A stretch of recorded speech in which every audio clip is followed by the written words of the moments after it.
Ezequiel capítulo 18, por favor, vamos a estar leyendo del versículo 1 al 23. Ezequiel 18, del 1 al 23. Y es la primera parte. Vamos a dividir lo que vamos a estar estudiando en esta sección en dos partes. El título es Conviértanse y vivirán. Conviértanse y vivirán. Parte 1.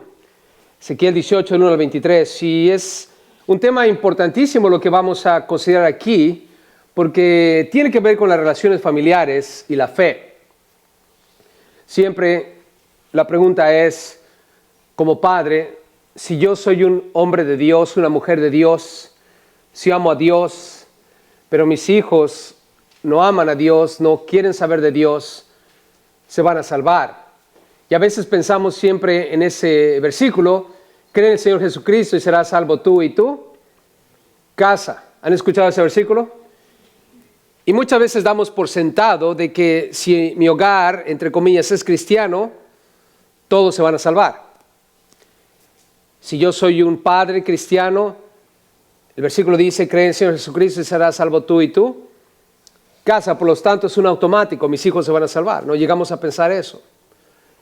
La pregunta que tengo es, ¿será verdad que solo porque yo soy cristiano, todos los demás en mi casa se van a salvar? Veamos lo que el texto tiene que decirnos, porque nos vamos a dar cuenta que hay padres cristianos que aman a Dios, hay padres no creyentes que no aman a Dios, hay hijos cristianos que aman a Dios y hay hijos que no son cristianos que no aman a Dios. Y puede haber la mezcla de ambos, un padre cristiano con un hijo no cristiano, un hijo cristiano con un padre no cristiano. Y el Señor va a resolver el asunto a través de la evidencia que tenemos aquí en el capítulo 18 del libro de Ezequiel. Vean conmigo, por favor. En el versículo 1 dice ahí, vino a mí palabra de Jehová diciendo, el Señor, hermanos, habla una vez más con Ezequiel. Y nos vamos a dar cuenta que hay un refrán que se está repitiendo, un dicho, un proverbio, algo que se está diciendo. Y el refrán no debe repetirse más en Israel. Vean lo que dice aquí la palabra de Jehová, versículo 2. El Señor hace una pregunta. ¿Qué pensáis vosotros? ¿Qué quieren decir? ¿Por qué tanta repetición de tal refrán? ¿Qué pensáis vosotros, los que usáis este refrán sobre la tierra de Israel? ¿Qué es lo que tienen en mente cuando repiten este refrán que se ha promulgado en toda la tierra de Israel? Y había un refrán, hermanos, un dicho que se estaba llevando de boca en boca y nos vamos a dar cuenta que es un refrán, es un dicho, es un proverbio equivocado, es erróneo, no está bien lo que andan diciendo. Y este refrán es el siguiente, vean conmigo el versículo 12, la parte final. Los padres comieron las uvas agrias y los dientes de los hijos tienen la dentera. Los padres comieron las uvas agrias y los dientes de los hijos tienen la dentera. Y la pregunta que tenemos, ¿qué quiere decir esto, no? Es un dicho. Bueno, la Nueva Versión Internacional dice así, los padres comieron uvas agrias y a los hijos se les destemplaron los dientes. Noten ahí el efecto, ¿no? Los padres son los que están comiendo las uvas agrias y ¿quiénes experimentan los efectos de eso? ¿Ellos o los hijos? Los hijos. En nuestras palabras diría de esta manera, los padres pecaron contra Dios. Por lo tanto, los hijos van a sufrir las consecuencias. Es lo que se está diciendo en Israel. Los padres han pecado contra Dios y los hijos van a sufrir las consecuencias. La pregunta, ¿es verdad eso? No, no es verdad delante de Dios. Y dentro del mundo cristiano, muchos cristianos citan Éxodo y Números para decir que Dios castigará a los hijos por la maldad de los padres hasta la tercera o cuarta generación. No sé si han escuchado ustedes en ciertas iglesias que se habla o se predica de la maldición generacional. Es una maldición que viene de los abuelos. Y los abuelos pecaron y han maldecido a las generaciones futuras, hasta la tercera o cuarta. Y la idea de romper el maleficio, de cierta manera romper el hechizo que hay sobre la familia que llega hasta la tercera o cuarta generación. En ciertas iglesias cristianas ustedes van a escuchar el concepto de la maldición generacional, pero eso no es bíblico. Vayan conmigo a Éxodo, por favor, y quiero solamente mostrarles lo que se cita comúnmente. Éxodo 20, versículo 5. Quiero que estemos al tanto de que no es verdad que yo como padre puedo maldecir a mis hijos a raíz de mi pecado. Y va a alcanzar mi pecado como padre hasta la tercera o cuarta generación. Pero estos son los versículos que se citan comúnmente cuando se habla de la maldición generacional. Vean Éxodo 25. Dice, no te inclinarás a ellas ni las honrarás. Está hablando de la idolatría. ¿Por qué? Porque yo soy Jehová tu Dios, fuerte, celoso. Escucha esto, que visito la maldad de los padres sobre los hijos hasta la tercera y cuarta generación de los que me aborrecen. Y es lo que muchos cristianos dicen es la maldición generacional. El pecado mío va a alcanzar hasta mi tercera o cuarta generación. Den vuelta a la hoja, por favor, capítulo 34, versículo 7. Éxodo 34, 7. Solo quiero mostrarles algunos de los versículos que se usan para hablar sobre eso, pero no es bíblico, hermanos. En un momento más les voy a explicar lo que eso quiere decir. Vean Éxodo 34, 7, dice que guarda misericordia a millares, que perdona la iniquidad, la rebelión y el pecado, y que de ningún modo tendrá por inocente al malvado. Escucha esto, que visita la iniquidad de los padres sobre los hijos y sobre los hijos de los hijos, ¿hasta cuándo? Hasta la tercera y cuarta generación. Parece ser como que la maldición va a alcanzar hasta la cuarta generación. Vayan conmigo a Deuteronomio 24, 16, por favor. Deuteronomio 24, 16. Veamos la explicación de lo que acabamos de leer.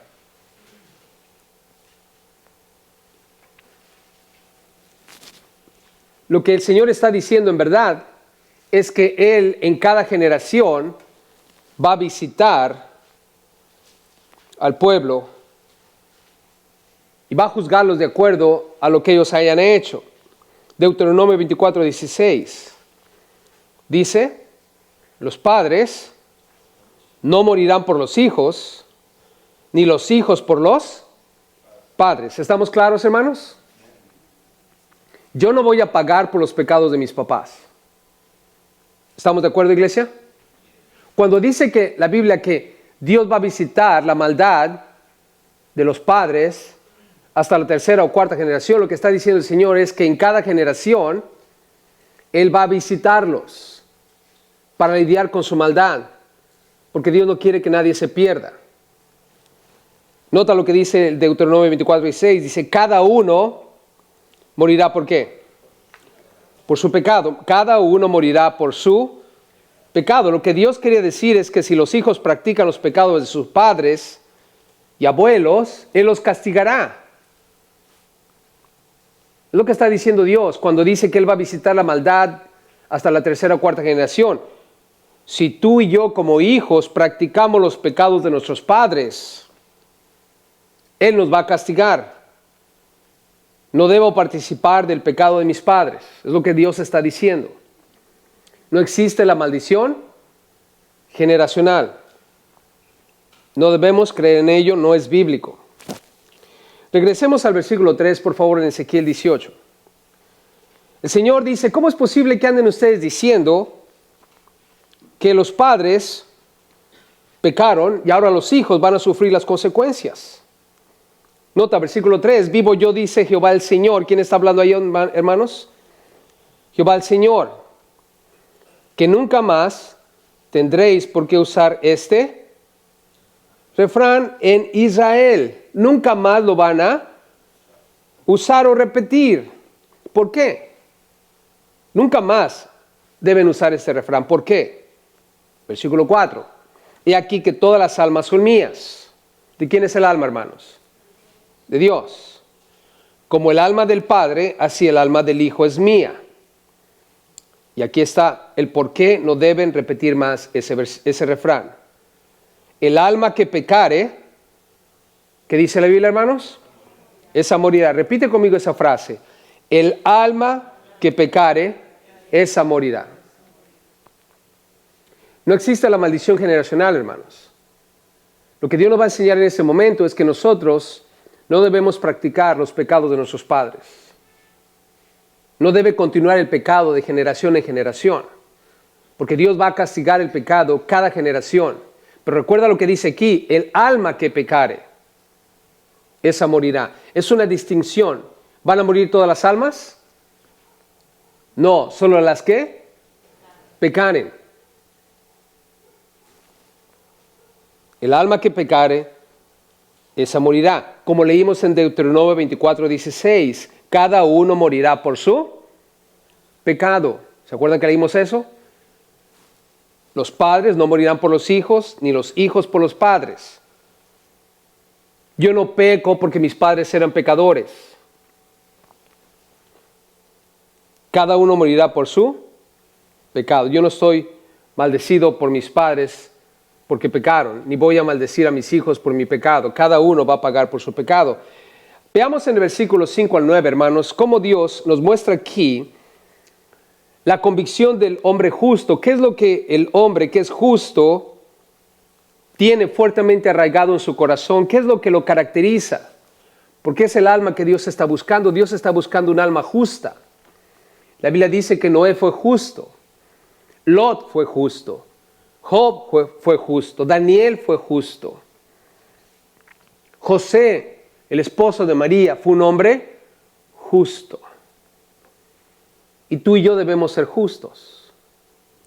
Y Dios aquí nos va a decir cuál es el alma que es justa, el hombre justo, la convicción del hombre justo. Vean conmigo, por favor, dice el versículo 5, y el hombre que fuere justo e hiciere según el derecho y la justicia. Está hablando en contraste con el alma que peca.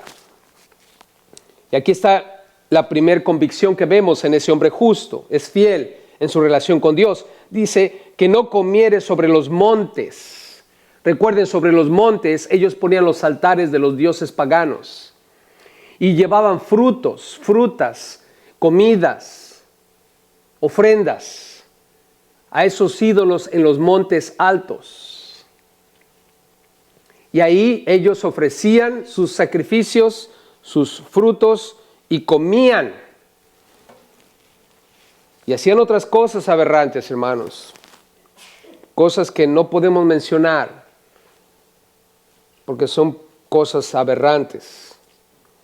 Y dice aquí que este hombre justo no come sobre los montes, dice, ni alzare sus ojos a los ídolos de la casa de Israel. Esto muestra, hermanos, que este hombre tiene una devoción por el Dios de Israel, no por los ídolos de Israel. El hombre justo no se relaciona con el mundo, con la idolatría, con otros dioses, si en verdad le pertenece a Dios. Pero además, observa en el versículo 6, la parte final dice, ni violare la mujer de su prójimo, ni se llegare a la mujer menstruosa. Otra convicción más que vemos en el hombre justo. Es fiel en su relación con Dios, pero también es fiel al matrimonio. Y uno de los asuntos que más vemos ser atacados en el mundo hoy es el matrimonio. El divorcio es algo que para nuestros días no es un asunto. El casarse también ya no es algo importante. Hoy, si ustedes observan, el casamiento, el matrimonio no tiene sentido, no tiene importancia, no tiene valor.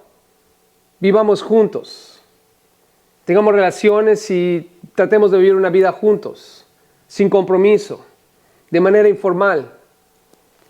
Y si nos va bien, bien, y si no, pues cada quien agarre para su lado y otra relación más, y luego otra, y otra, y otra, y otra. Y dice la Biblia aquí que el hombre que es justo valora lo que Dios estableció. Dios creó a Adán, Dios creó a Eva y los unió. Y dijo, lo que Dios unió no lo separa quién. El hombre. Y sin embargo, nos damos cuenta que en nuestros días este asunto del matrimonio no tiene más valor. La inmoralidad sexual en nuestros días, hermanos, está bien. Es algo positivo. Pero aquí la Biblia dice que el hombre justo, hermanos, es fiel al matrimonio. También escucha lo que dice el versículo 7 al 9. Hablando acerca de el fruto de un hombre justo. Es fiel en ayudar económicamente a los demás. Dice, versículo 7, ni oprimiera a ninguno. Es una persona que no oprime a nadie, que no le pone cargas a nadie, que al deudor devolviere su prenda, que no cometiere robo, y que dieres de su pan al hambriento y cubriera al desnudo con vestido. Hermanos, es una persona que cuida de no robar a su hermano, que no tiene nada, especialmente aquel que anda pidiendo prestado.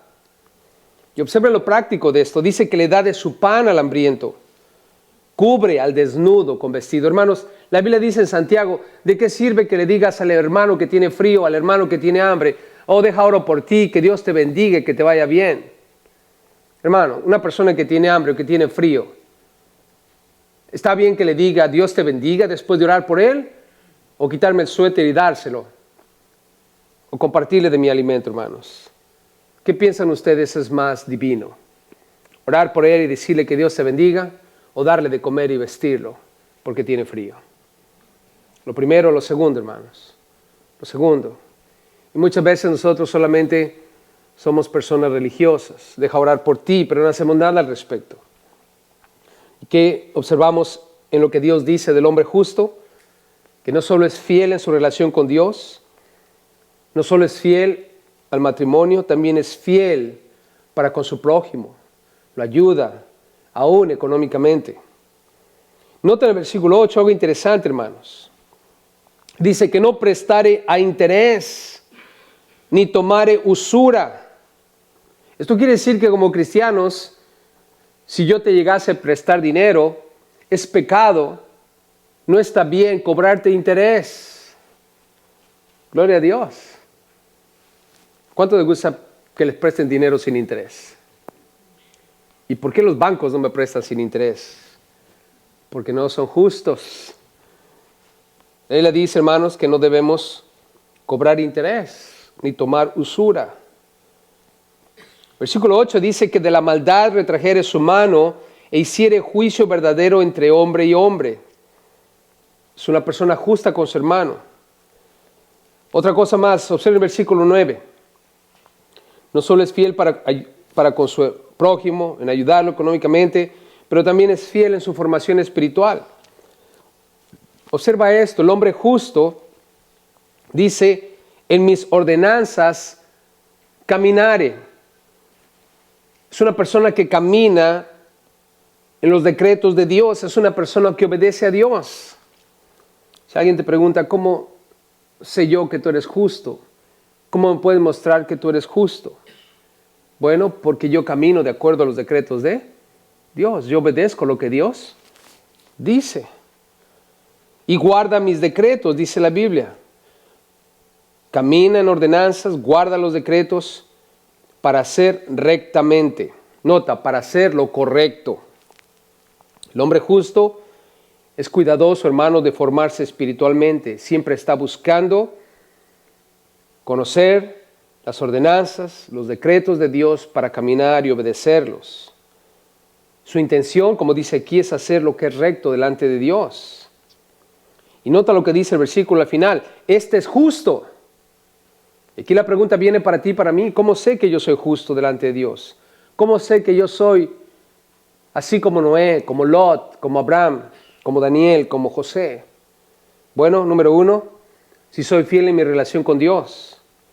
Si soy fiel al matrimonio, si soy fiel en ayudar a mi prójimo económicamente, si soy fiel en formarme espiritualmente, conociendo los preceptos y decretos de Dios. Y si tú eres esa persona, escucha lo siguiente, dice ahí versículo 9, este es justo, este vivirá, dice Jehová el Señor. Si no tienes subrayado eso, hermano, hermana, es el momento. Este es justo, este vivirá, dice Jehová el Señor. Familia, ¿vamos a vivir o vamos a morir? Vamos a vivir, hermanos. Recuerden, el alma que pecare, esa morirá. El justo, este vivirá. Hay una gran diferencia entre el impío y el justo, hermanos. Y tú y yo somos justos. Es posible que al mirar esas características, esas convicciones, estemos pensando, wow, pero estoy lejos de ser lo que está ahí. Recuerda que es una transformación. Estoy seguro que hay características que han sido escritas aquí en tu corazón y en tu vida. Porque tú crees en Cristo Jesús.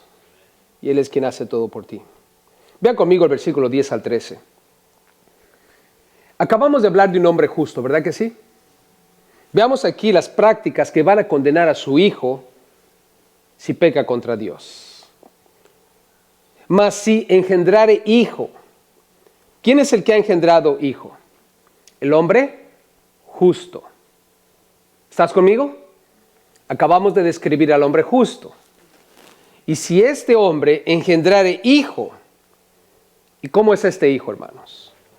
Es ladrón. La Biblia de las Américas dice violento. Es una palabra que tiene que ver con violencia. Si este hijo que ha engendrado es violento, derramador de sangre. Reina Valera dice ladrón. ¿Y acaso no es verdad que muchos robos terminan en muerte?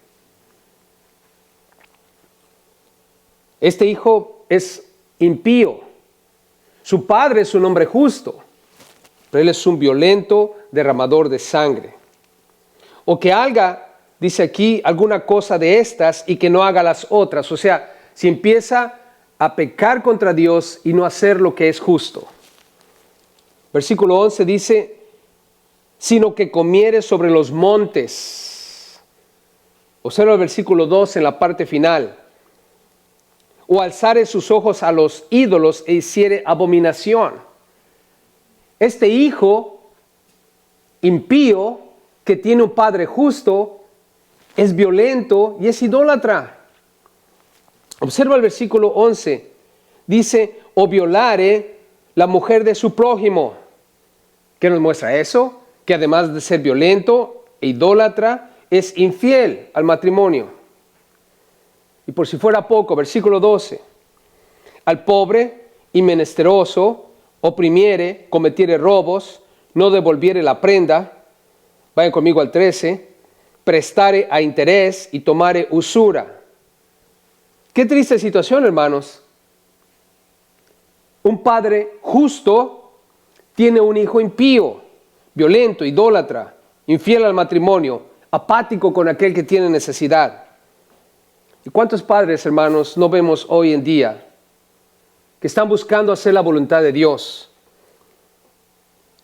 Son personas justas delante de Dios, que aman a Dios con todo su corazón, y sus hijos son rebeldes contra Dios. Son hijos impíos. La pregunta es, ¿cuál es el fin de ellos? ¿Qué va a pasar con ellos? ¿La justicia de los padres va a alcanzar a los hijos?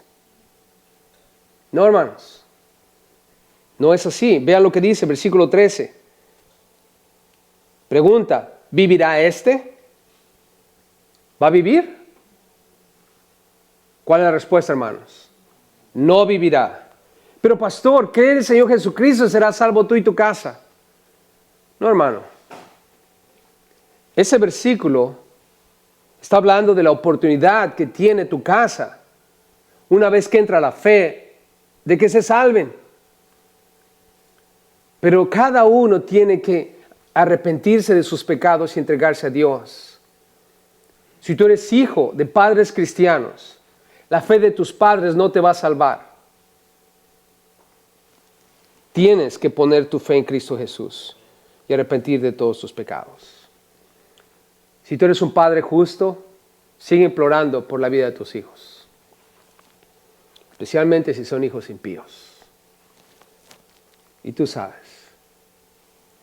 Que Dios tenga misericordia. La Biblia dice aquí, todas estas abominaciones hizo, y Dios dice, de cierto morirá. Su sangre será sobre él. Punto. Ahora, ¿qué pasa? Porque recuerden, dice la Biblia que Dios visita la maldad de los padres, los hijos en la primera, segunda, hasta la tercera y cuarta generación. O sea, Dios va a ir visitando cada generación, hermanos. Y hemos comenzado con un padre, un hombre justo, que tiene un hijo que se convierte en un hijo impío. Pero ahora, ¿qué pasa si el hijo impío tiene otro hijo y ese hijo es un hijo justo? ¿Se va a perder por el pecado de su padre? Veamos lo que dice la Biblia, hermanos.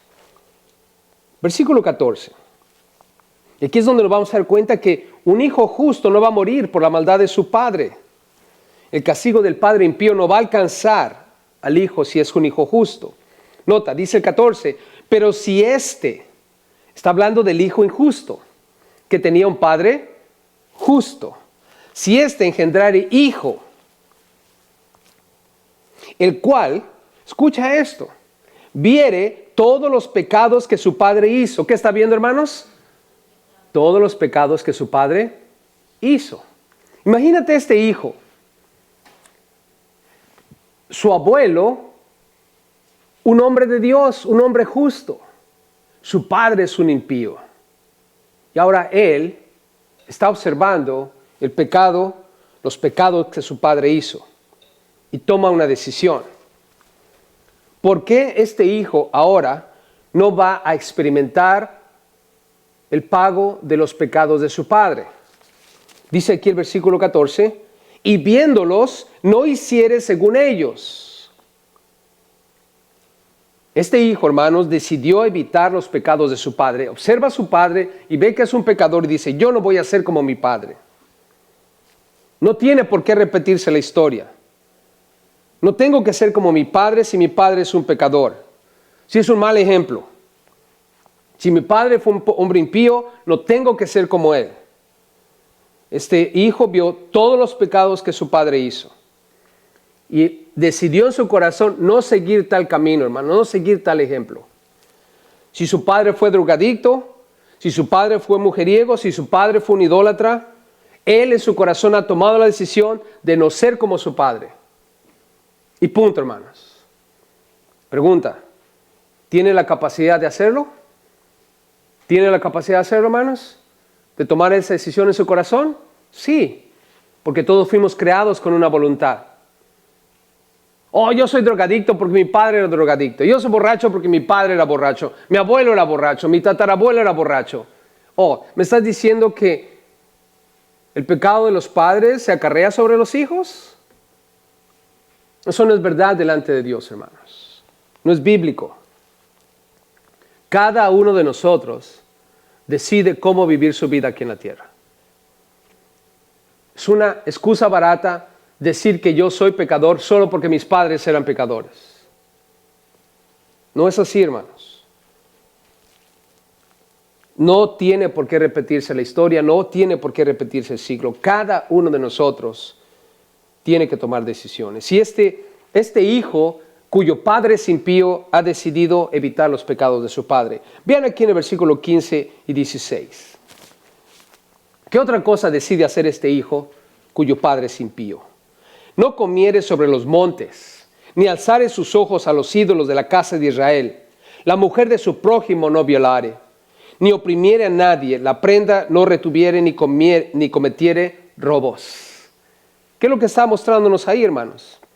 Este hijo no va a recibir el castigo del pecado de su padre porque decidió no participar de la impiedad. Todo esto es impiedad, hermanos. Si él dice, yo no voy a repetir los pecados de mi padre y no voy a participar de la impiedad. Y eso es glorioso, hermanos.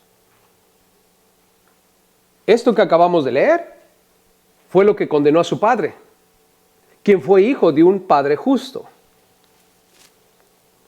Este hijo tiene un padre impío y ha decidido no participar de la impiedad. Por lo tanto, hijos, ustedes que tienen padres impíos, paganos, pecadores,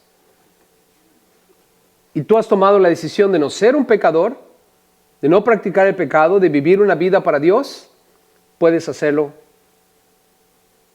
Tienes la capacidad de decidirlo. Puedes vivir de tal manera, sin importar que lo que tus padres estén haciendo o no estén haciendo.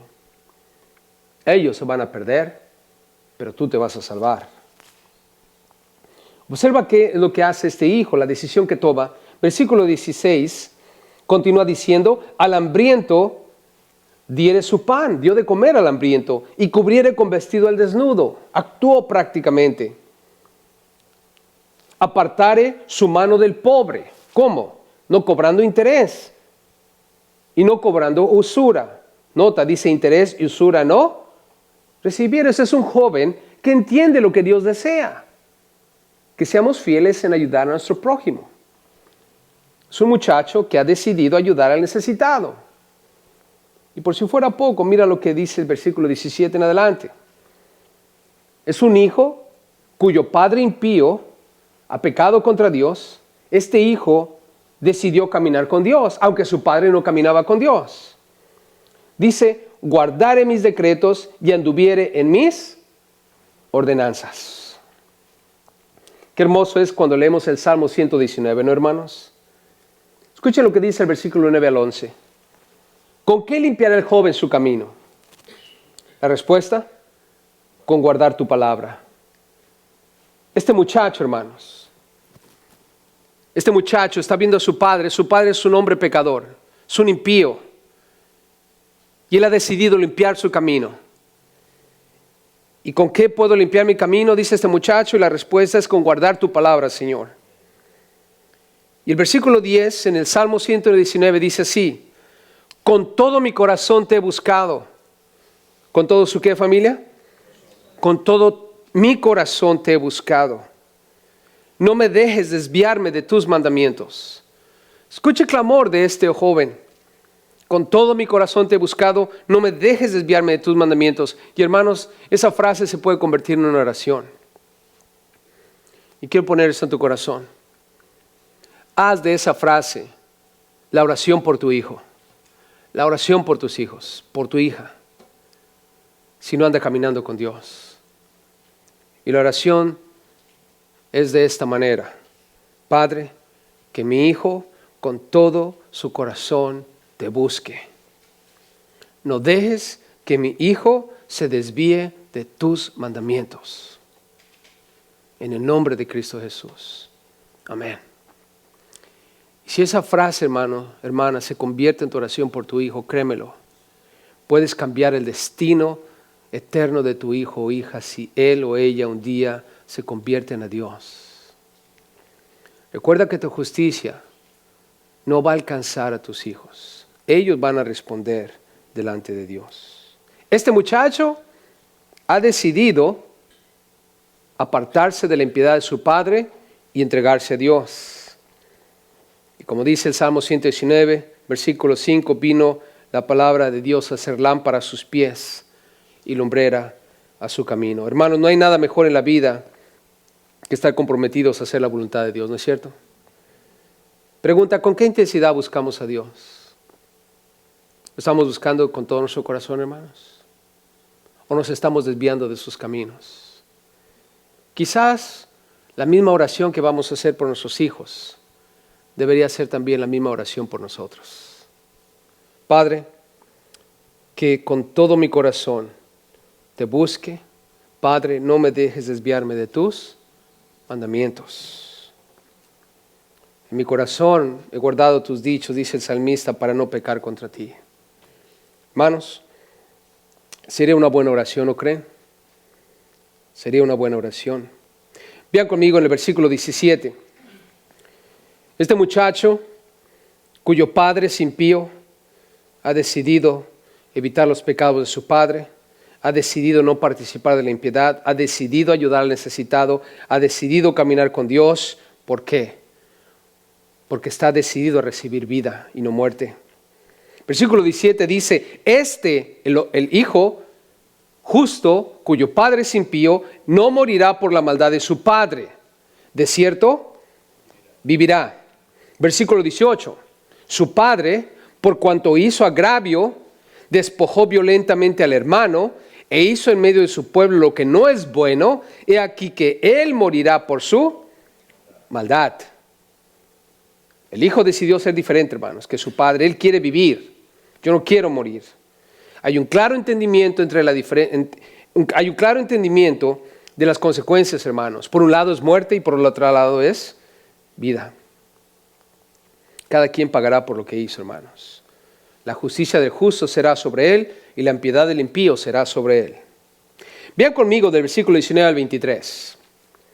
¿Qué es lo que Dios desea, hermanos? ¿Qué es lo que Dios busca del ser humano? Y lo va a buscar de generación en generación. Porque recuerden, Él visita la maldad de los padres sobre los hijos de la primera, segunda, tercera hasta la cuarta generación. En otras palabras, en cada generación que surja dentro de la historia del mundo, Dios va a estar buscando esto. Eso es lo que Dios desea. Dios se complace, hermanos, no con el impío, sino con el justo. Versículo 19 dice, y si dijereis, si de pronto ustedes están pensando después de leer esto, un abuelo justo, un hijo injusto o impío que ahora tiene un hijo que viene a ser el nieto del hombre justo, pero este nieto tiene un padre impío, el abuelo y el hijo, uno vive, el otro muere, pero ahora el nieto decide vivir siguiendo los pasos de su abuelo. Y en medio de todo esto nosotros estamos pensando, versículo 19, ¿por qué el hijo no llevará el pecado de su padre? ¿Por qué? Porque era el refrán que ellos decían, ¿no? Los padres comieron uvas agrias y los hijos se les templaron los dientes. Pero ahora ellos se preguntan, ¿por qué razón, Dios? ¿Por qué el hijo no llevará el pecado de su padre? Y aquí está el razonamiento de Dios ante la pregunta. Versículo 19 dice, respuesta, porque el hijo hizo según el derecho y la justicia. ¿Qué es lo que Dios desea? El derecho y la justicia. ¿Y cómo se hace eso, hermanos? Guardó todos mis estatutos y los cumplió. De cierto, vivirá. En otras palabras, el hijo no lleva o llevará el pecado de su padre porque ese hijo fue sabio. El hombre sabio su casa construyó, el hombre necio su casa construyó. Este hijo fue sabio y dijo, yo voy a hacer lo que es derecho y lo que es justo. ¿Y cómo puedo hacer eso? Guardando todos los estatutos y cumpliendo todos los decretos que Dios ha declarado. Y Dios dice aquí, versículo 19, de cierto vivirá. Observen el 20. Este es el razonamiento de Dios ante la pregunta. ¿Por qué el pecado no es generacional o la maldición es generacional? El alma que pecare, esa morirá. El hijo no llevará el pecado del padre, ni el padre llevará el pecado del hijo. ¿Está claro, familia? La justicia del justo,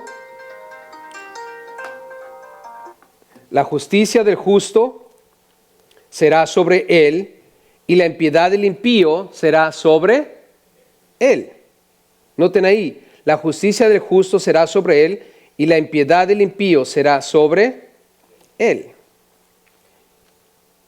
Dios claramente aquí está mostrándonos, hermanos, que cada uno va a responder. Ahora, vean conmigo en el versículo 21. Y aquí es cuando Dios nos va a mostrar claramente lo que Él desea. Dice, mas el impío, nota, mas el impío, si se apartare de todos sus pecados que hizo y guardare todos mis estatutos, ¿qué va a pasar, hermanos? ¿Qué va a pasar? E hiciere, según el derecho de la justicia, de cierto que vivirá y no morirá. Una vez más, vean el versículo 21. Mas el impío, si se apartare de todos sus pecados, ¿qué hizo? Esa es la clave. ¿Qué es lo que Dios está buscando? Dios está buscando el arrepentimiento. Y guardare todos mis estatutos e hiciere, según el derecho a la justicia, de cierto vivirá, no morirá. Y aquí viene lo glorioso, hermanos. Observen el versículo 22. Todas las transgresiones que cometió, ¿cuántas? Todas. No le serán ¿qué? recordadas. No le serán recordadas. En su justicia que hizo, vivirá. Pregunta, hermanos, ¿Dios desea que el impío perezca o que se arrepienta? Que se arrepienta, hermanos. Lo que Dios está buscando es que entendamos que la paga del pecado es muerte. Jesús, cuando estuvo aquí en la tierra, dijo claramente: no he venido para condenar, sino para salvar. Hermanos, todos hemos pecado contra Dios. Absolutamente todos. Si tú quieres ponerlo de esta manera, todos somos impíos delante de Dios. Nacemos en pecado. Pero aquí dices que si tú y yo nos apartamos de todos nuestros pecados, todas las transgresiones que hemos cometido contra Dios nunca serán más recordadas. Y el Señor termina diciendo esto en el versículo 23. ¿Quiero yo la muerte del impío? Yo te pregunto, hermano, ¿Dios quiere la muerte del impío? ¿Dios quiere la muerte del impío? No. Esa es la respuesta, hermanos. Dios no quiere la muerte del impío. ¿Y cómo sé yo que no la quiere? De tal manera amó Dios al mundo. ¿Qué hizo? Dio a su Hijo. ¿Para qué? Para que todo aquel que en Él cree no se pierda, mas tenga vida eterna. Dios no quiere la muerte del impío. Dice Jehová el Señor. Pregunta, ¿no vivirá si se apartare de sus caminos? ¿No vivirá si se apartare de sus caminos? Y la respuesta es sí. Si el impío se aparta de sus caminos, va a vivir. Pero si no se aparta de sus caminos, va a morir. Es la respuesta, hermanos. ¿Quiero yo la muerte del impío? Dice el Señor. La respuesta es no. ¿Vivirá si se aparta de sus caminos? La respuesta es sí. ¿Por qué morir cuando podemos vivir, hermanos? Los dejo con esto. Está en Deuteronomio 30, versículo 15 al 19. Y quiero dejar esto en sus corazones porque esto es de suma importancia. Deuteronomio 30, del versículo 15 al 19. Son palabras de Dios. Mira, dice este pasaje. Mira, yo he puesto delante de ti hoy la vida y el bien, la muerte y el mal. Porque yo te mando hoy que ames a Jehová tu Dios, que andes en sus caminos y guardes sus mandamientos, sus estatutos y sus decretos, para que vivas y seas multiplicado. Y Jehová tu Dios te bendiga en la tierra a la cual entras para tomar posesión de ella. Mas si tu corazón se apartare y no oyeres, y te dejares extraviar, y te inclinares a dioses ajenos y les sirviereis, yo os protesto hoy que de cierto pereceréis. No prolongaréis vuestros días sobre la tierra a donde vais, pasando el Jordán, para entrar en posesión de ella. A los cielos y a la tierra llamo por testigos hoy contra vosotros, que os he puesto delante la vida y la muerte, la bendición y la maldición. Escoge pues la vida, para que vivas tú y tu descendencia, dice el Señor. Quiero dejarlos con eso, hermanos, porque al final del día es una decisión personal de cada uno de nosotros. El pecado de mi padre es el pecado de mi padre. La justicia de mi padre es la justicia de mi padre. Yo tengo que decidir seguir siendo un hombre impío o arrepentirme de mi impiedad y volver a Dios, que no quiere que yo me pierda, sino que tenga vida eterna. Está en nuestras manos. Pero al mismo tiempo, hermanos, recuerden, nuestros hijos no pueden confiar en la justicia nuestra. Tienen que acercarse a Dios para recibir la justicia que es por medio de Cristo Jesús, nuestro Señor y Salvador. Amén. Y ellos lo tienen que saber. Tienen que entenderlo. No van a salvarse solo porque sus padres son salvos. Y también viceversa. Los padres impíos no se van a salvar solo porque sus hijos son salvos. Cada uno va a responder delante de Dios.